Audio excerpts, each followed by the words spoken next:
এখন শুনবেন আজকের গুরুত্বপূর্ণ খবরের শিরোনাম। গাজায় ইসরায়েলি হামলায় একসঙ্গে নিহত হলেন পরিবারের 10 সদস্য। পুতিনের সাথে যে বিষয়ে আলোচনা করলেন ইরানের পররাষ্ট্রমন্ত্রী। আল আকসা ইহুদিদের প্রবেশ নজিরবিহীনভাবে বাড়ছে, কিসের ইঙ্গিত? রাশিয়া ইউক্রেন সংঘাত শীঘ্রই অগ্রগতি না হলে যুদ্ধ বন্ধে মধ্যস্থতা বাদ দিবে যুক্তরাষ্ট্র। মার্কিন পররাষ্ট্রমন্ত্রী মার্কো রুবিও। বাংলাদেশের সঙ্গে বৈঠকে দ্বিপাক্ষীয় সম্পর্ক পুনরুজ্জীবিত করার অঙ্গীকার প্রতিফলিত হয়েছে, জানিয়েছেন পাকিস্তান। ভারতে মুসলিমদের নিরাপত্তা নিশ্চিতে ঢাকায় আহ্বানে যা বলল দিল্লি। গাজায় ইসরায়েলি হামলায় একসঙ্গে নিহত হলেন পরিবারের 10 সদস্য। গাজা উপত্যকায় ইসরায়েলি বিমান হামলায় একই পরিবারের 10 জন সহ 15 জন নিহত হয়েছেন। বৃহস্পতিবার দিবাগত রাতে ইসরায়েলের আলাদা 2 হামলায় এই প্রাণহানির ঘটনা ঘটে। আজ শুক্রবার গাজার সিভিল ডিফেন্স এজেন্সি এ তথ্য জানিয়েছে। সিভিল ডিফেন্সের মুখপাত্র মাহমুদ বাশাল সামাজিক যোগাযোগ মাধ্যম টেলিগ্রামে দেয়া এক পোস্টে বলেন, আমাদের কর্মীরা 10 জনের মরদেহ এবং অনেক মানুষকে আহত অবস্থায় উদ্ধার করেছেন।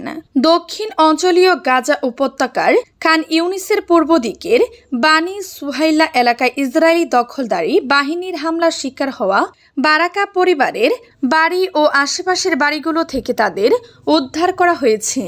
বাসাল পরে ঘোষণা দিয়েছেন যে উত্তর অঞ্চলীয় গাজার তাল আল জাতার এলাকায় আলাদা আরেকটি হামলা হয়েছে।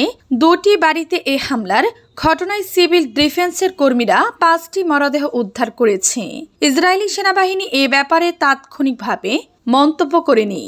এর আগে গতকাল বৃহস্পতিবার ইসরায়েলি বিমান হামলায় কমপক্ষে 40 জন বাসিন্দা নিহত হওয়ার খবর জানিয়েছিল সিভিল ডিফেন্স। নিহতদের বেশিরভাগই বিভিন্ন আশ্রয় শিবিরের বাসিন্দা ছিলেন। পুতিনের সাথে যে বিষয়ে আলোচনা করলেন ইরানের পররাষ্ট্রমন্ত্রী। রাশিয়ার প্রেসিডেন্ট ভ্লাদিমির পুতিন ক্রেমলিনে ইরানের পররাষ্ট্রমন্ত্রী আব্বাস আরাঘচির সাথে সাক্ষাৎ করেছেন। ইরান ও যুক্তরাষ্ট্রের মধ্যে পরোক্ষ আলোচনার পাশাপাশি তারা আরও অনেক বিষয়ে কথা বলেছেন। ইরানি সেনা দিবস উপলক্ষে মকসুদে ইরানের দূতাবাসে আয়োজিত এক সংবর্ধনা অনুষ্ঠানে আরাঘচি বলেন, আমি রাশিয়ার প্রেসিডেন্টকে ইরান ও যুক্তরাষ্ট্রের মধ্যে পরোক্ষ আলোচনার বর্তমান পরিস্থিতি সম্পর্কে জানিয়েছি। আমরা এ বিষয়ে পরামর্শ করছি। ইউক্রেন এবং অন্যান্য বিষয় নিয়ে রাশিয়া আমেরিকা আলোচনার বিষয়েও আলোচনা হয়েছে। আমাদের রাশিয়ার বন্ধুরা আমাদের প্রয়োজনীয় তথ্য দিয়েছেন। বৈঠকের সময় পুতিনের কাছে ইরানের সর্বোচ্চ নেতা আয়াতুল্লাহ আলী খামিনির একটি বার্তা পৌঁছে দেন। মস্কোয় পৌঁছে আরাঘচি বলেন, তিনি তেহরান ও ওয়াশিংটনের মধ্যে পারমাণবিক আলোচনা নিয়ে রাশিয়ার কর্মকর্তাদের সাথে পরামর্শ করার ইচ্ছা পোষণ করেন। 18 এপ্রিল রাশিয়ার পররাষ্ট্রমন্ত্রী সের্গেই ল্যাভরভের সাথে তার আলোচনার কথা রয়েছে। মধ্যপ্রাচ্য বিষয়ক মার্কিন প্রেসিডেন্টের দূত স্টিভ উইটকফ এবং আরাঘচির মধ্যে পরোক্ষ আলোচনা 12 এপ্রিল ওমানে অনুষ্ঠিত হয়। আল আকসায় ইহুদিদের প্রবেশ নজিরবিহীনভাবে বাড়ছে, কিসের ইঙ্গিত? 1000-এর বেশি ইহুদি পূর্ণ প্রার্থীকে আল আকসা মসজিদ প্রাঙ্গণে প্রবেশের অনুমতি দিয়েছে ইসরায়েল। একই সময়ে আরেকটি দলে 180 জন ইহুদি পবিত্র স্থানটিতে ঢুকতে পারবেন।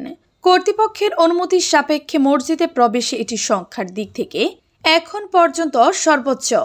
ইসরায়েলি নিরাপত্তা বাহিনীর পাহারায় মসজিদ চত্বরে ইহুদিদের ঢুকতে দেখা যায়। ইহুদিদের কাছে এই স্থান টেম্পল মাউন্ট নামে পরিচিত। এই সিদ্ধান্তের মাধ্যমে ইসরায়েল একসঙ্গে 30 জনের বেশি ইসরায়েলি ইহুদিকে ঢুকতে না দেওয়ার পুরনো নীতি থেকে সরে এসেছে। 1966 সালে ইসরায়েল এ স্থান দখল করে নেয়। এটি আন্তর্জাতিকভাবে দখলকৃত অঞ্চল হিসেবে স্বীকৃতি। আল আকসা মসজিদের তত্ত্বাবধায়ক হিসেবে রয়েছে ইসলামিক ওয়াকফ সংস্থাটি জানায়, গত বুধবার 1200 ইসরায়েলি ইহুদি মসজিদ চত্বরে প্রবেশ করেন। গত সপ্তাহের সাপ্তাহিক ছুটি থেকে ইহুদিদের অন্যতম ধর্মীয় উৎসব 5 ওভারের ছুটি শুরু হয়। 5 ওভারের ছুটি শুরুর পর 4000-এর বেশি ইহুদি নিয়ম লঙ্ঘন করে এ পবিত্র স্থানে প্রবেশ করেছেন। ইসরায়েলি পুলিশ বলেছে, কর্মকর্তারা পরিদর্শনী নিয়ম ও একসঙ্গে সর্বোচ্চ কতজন ধর্ষণার্থী প্রবেশ করতে পারবেন সে বিধি মেনে টেম্পল মাউন্টে আল আকসা প্রবেশে সহায়তা করেছেন। এ সংখ্যা নির্ধারণ করা হয়েছে সামগ্রিক দর্শনার্থীর সংখ্যা ও জননিরাপত্তা নিশ্চিত করার সক্ষমতার ভিত্তিতে। শীঘ্রই অগ্রগতি না হলে যুদ্ধ বন্ধে মধ্যস্থতা বাদ দিবে যুক্তরাষ্ট্র। রাশিয়া ও ইউক্রেনের মধ্যে শান্তি চুক্তিতে পৌঁছানোর স্পষ্ট ইঙ্গিত দেখা না গেলে যুক্তরাষ্ট্র কয়েকদিনের মধ্যেই দুই দেশের মধ্যে যুদ্ধবিরতির মধ্যস্থতা থেকে সরে দাঁড়াবে। আজ শুক্রবার ফ্রান্সের প্যারিসে যুক্তরাষ্ট্রের পররাষ্ট্রমন্ত্রী মার্কো রুবিও এ ঘোষণা দিয়েছেন। এর আগে সেখানে ইউরোপীয় ও ইউক্রেনীয় কর্মকর্তাদের সঙ্গে বৈঠক করেন তিনি। যুক্তরাষ্ট্রের প্রেসিডেন্ট ডোনাল্ড ট্রাম্প গত জানুয়ারিতে দায়িত্ব গ্রহণের পর তার একক উদ্যোগে ৩ বছর ধরে চলা এই যুদ্ধ বন্ধে আলোচনা শুরু করলে কিছুটা অপ্রস্তুত হয়ে পড়ে ইউরোপের দেশগুলো। এই আলোচনা টেবিলে তারা থাকতে চায়। তবে রাশিয়ার প্রেসিডেন্ট ভ্লাদিমির পুতিন সর্বাত্মক যুদ্ধবিরতির প্রস্তাব প্রত্যাখ্যান করলে ২০২২ সালে শুরু হওয়া এই যুদ্ধ বন্ধে প্রেসিডেন্ট ট্রাম্পের প্রচেষ্টা হোঁচট খায়। মার্কো রুবিও বলেছেন, বৃহস্পতিবারের আলোচনায় ইউরোপীয় কর্মকর্তারা সহযোগিতার বিষয়ে খুবই আন্তরিক ছিলেন এবং গঠনমূলক মতামত দিয়েছেন। এই বৈঠকে রুবিওর পাশাপাশি এই সংকট সমাধানে নিয়োজিত যুক্তরাষ্ট্রের বিশেষ দূত স্টিভ উইটকফ ও ইউক্রেনের ঊর্ধ্বতন কর্মকর্তারা উপস্থিত ছিলেন।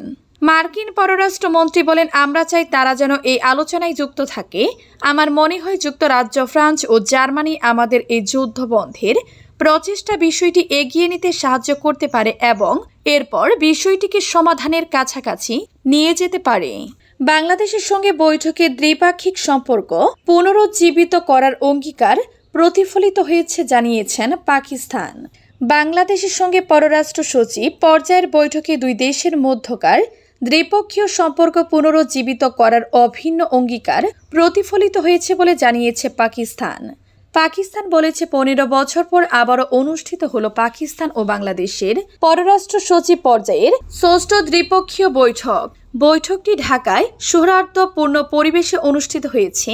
পাকিস্তানের পররাষ্ট্র সচিব আমনা বালুচ ও বাংলাদেশের পররাষ্ট্র সচিব মোহাম্মদ জসিম উদ্দিন বৈঠকে নিজ নিজ পক্ষে নেতৃত্ব দেন।